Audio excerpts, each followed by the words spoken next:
Hi, this is Justin from FITHAUS Personal Training, and today we're going to talk about cutting versus bulking and which one you should start with. There's a lot of fitness content out there, and it can really throw you in a lot of different directions. In our last video, we talked about the most common fitness goals out there, and before we get into a deep dive on how to actually do each one of those, I want to talk about how to structure and framework these separate goals so that they make the most sense and you can really reap the most benefit from each one.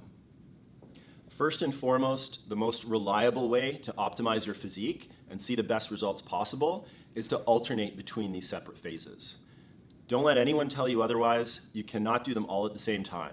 There's no way you're going to build a good amount of muscle, but at the same time, start to see more abs because you're also losing fat.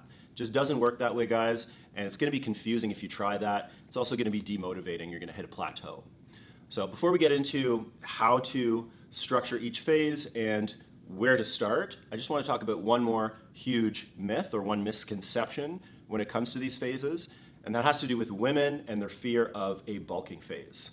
Just the word bulking, a lot of women, it throws them off, but really what's going to happen, ladies, when you work on your muscle building is you're going to look more toned, you're going to feel a bit stronger, and you're going to be able to also burn more fat later. You're not going to start looking masculine and manly just by lifting a bit more and maybe even increasing your caloric surplus. So it's definitely important to add that muscle building phase in, ladies. You're just going to reap more benefits even when it comes back to building more fat and gaining more strength. So I wanted to mention that before we get into the details here. So now let's get into the framework of which phase to start with. So let's talk about some specific numbers. We're going to talk about body fat percentage. If you're a man and you're 15% body fat or higher, you're going to want to start with a cutting phase. There's a lot of different reasons on why that's scientifically and psychologically the best approach, but we'll get into that on a future video.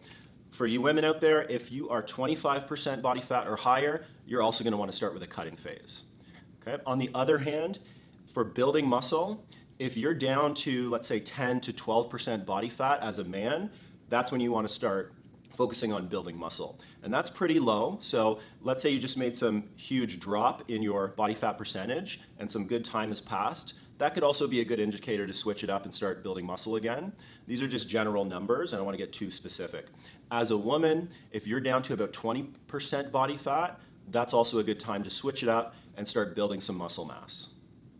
So again, guys, that's kind of your strategy or your framework as far as which to start with, your cutting or your bulking phase. Just want to remind you guys again, for you ladies out there, don't forget to do a bulking phase. It's really going to be important for the long term as far as seeing continual progress, and don't be afraid of it. That's what these fitness influencers do. They definitely focus on building lean muscle mass as well as burning body fat.